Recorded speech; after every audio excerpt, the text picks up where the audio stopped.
So I was at UCLA in political science and then Harvard Law School. Okay. So you don't have, you wouldn't consider yourself an expert in sociology? I mean, I don't consider sociology a particularly expert field, but go ahead. I think I'm able to read a sociological study.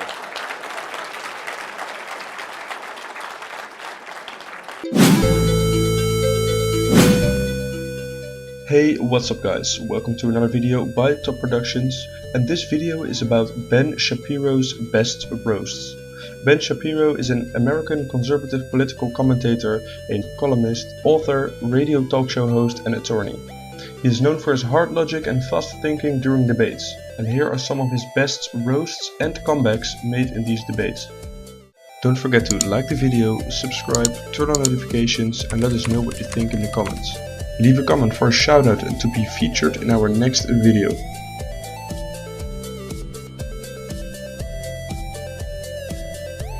That's all I have to say.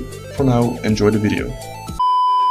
Dance theory. As far as if you want to take issue with the argument, I would urge you not to use the argument from authority, which is somebody has a PhD by their name, they know what they're talking about. That's a dumb argument. Okay, but you're still saying these kids should not be accepted because they don't really fit in either place? They can't just I'm saying that the Boy Scouts have a standard. You must be a biological boy to be a Boy Scout. You have to be a boy to be a Boy Scout. Where's that written though? Okay. In the name Boy Scouts. Because this is a very because for all of human history, boy meant boy and girl meant girl. Boy did not mean girl. And if I call you a moose, are you suddenly a moose? Okay, if I redefine our terms. No, yes, that's right. Men and women are a completely different thing. This is true. Have you ever met a man or a woman? Let me ask you this. Okay, I won't ask you how old. I will ask you how old you are, okay? Because you're young enough that it's probably not insulting to ask you. So. I'm 22, so I'm probably young and naive, right? No. Why aren't you 60? Why aren't you 60? Because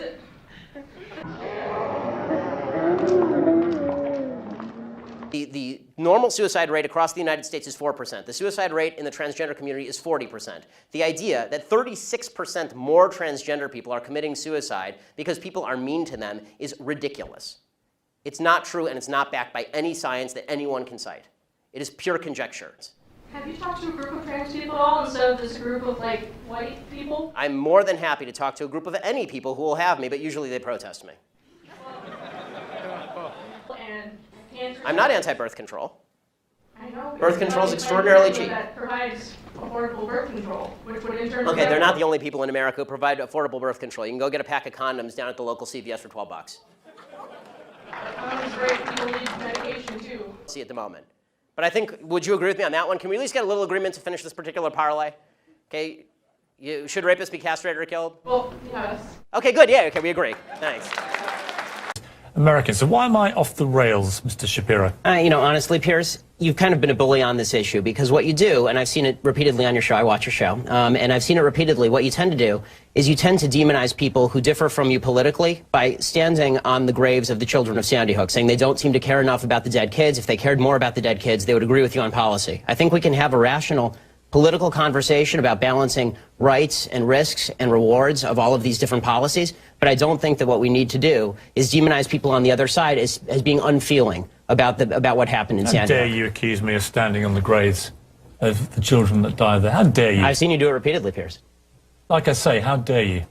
I mean, you can keep saying that, but you've done it repeatedly. What you do, and I've seen you do it on the program. Bullying. You know what I call it? Punching back twice as hard in the words of President Obama. That's what I call bullying. And this is astonishing. What's astonishing What's astonishing about it is that for weeks now, you have been saying that anybody who disagrees with your position is absurd, idiotic, and doesn't care about the dead kids in Sandy Hook. And then when I say that that's a bully tactic, you turn around and say, I'm bullying you for saying that. It's absurd. It's ridiculous. Sure. All right, awesome. So just context, I've been actively promoting this event and inviting people to debate you in the Q&A. And many people thought that even if they were right, you would still win the debate due to your position of authority and argumentative wit. And so I'm here today to try. I mean, they're right. I'll win, but yeah. I have a friend here who believes Obama has led a pretty good presidency so far, so I thought what better. Why are you friends? nobody but women at 77 cents on the dollar to do the exact same work as men, and everybody else were stupid enough not to hire any of the women, I'd be the richest man in America. Wanted to sell arms to the Germans, that was cool, right? That's a national security threat and was illegal for a reason. That's not freedom of association. Oh, so but now we have qualifications. Okay. No. No, it's called an externality to a relationship. There are no externalities to a relationship where you come into my business and I say I'm not serving you. It's you and me, and a consensual transaction has not taken place. If I sell you a nuclear weapon, there are probably going to be ramifications to me selling you a nuclear weapon. I'm sure that Michael, you went to public school, right? Yeah. Yeah, so did I for elementary school, and I think I was in the Christmas pageant. I believe I was an elf, and somehow I didn't magically turn into a Christian. And my guess is that both you and I could probably sing in beautiful two-part harmony all of Silent Night, probably based on what we learned in public school. The idea that this is some sort of grand imposition or grand inquisition, and that the acting out of the mere saying of the word Christmas in a public school is somehow an establishment of religion to the exclusion of all other religions. Before you warned that perhaps I should take things a little more lightly. On this one, I do take it pretty lightly. Good. I mean, you know, the Christians are singing about the Savior of the world, and we're singing about a spinning top. This is not fair. This is not good. Michael, we have Bizet and we have Gershwin, but we don't have Beethoven or Brahms. We're gonna have to let it go. Gershwin. Ben, this is great. I should use your trick because government is always the problem. It's always the problem. Pretty much. Frankly. Well, I agree it's not, but is it racism or government venality? I mean, as I say about it, is it racism or government being corrupt? Meaning that in the city of Seattle, for example, they can't fill a pothole, but they become evil geniuses when it comes to the parking meters. Right? And you know, as a liberal, right? That's what you say about me. No, I think you're a leftist. And most liberals are. It's true. You might say that workers of the world, for lack of a better word, are uniting. You know, as far as the. It's easy to make facetious comments. It's very hard to dispute data. Well, since you provided no data in that actual answer, it's not that difficult. As far as how can you argue that racism is not a driving factor in income inequality? Because it has nothing to do with race and everything to do with culture. And when you have a culture that doesn't, and when, you know what? Explain to me. You explain to me why black kids aren't graduating high school. Explain that one to me. Explain to me why black kids are shooting each other in rates significantly higher than whites are shooting each other. Explain to me why 13% of the population is responsible for 50% of the murder. Explain to me why the number of black kids in prison, not for innocent reasons, not for walking down the street and getting pulled into a prison, is so high. Explain, if it has nothing to do with culture, explain to me why the single motherhood rate in the black community jumped from 20% to 70% in the same course of time that the civil rights movement has made such tremendous strides. Is America more racist now than it was in 1960? And if it is, please explain to me how that happened. It's like I can't eat spicy picante sauce, so I'm not Mexican enough. You know, it's true, you know, in every culture, whether it's Asian, you know, black, Mexican, there is, while you may not have grown up talking about it over your, you know, tea and toast. I mean, in my family, if you're not a doctor or a lawyer, you're not Jewish enough. You're not Jewish enough.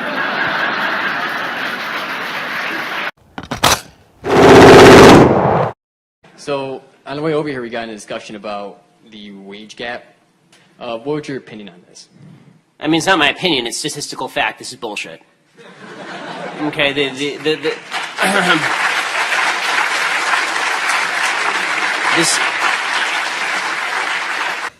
Call me crazy, but I find painting menstrual blood on your face off-putting.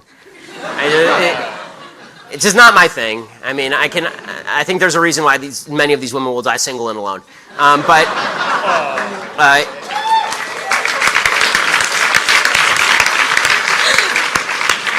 But don't worry, they'll have their 83 cats to comfort them. So women should just, you know, say suck it and have a child, suck it up and have a child? Well, if you get pregnant, yes, because you don't get to kill things just because it's in your uterus.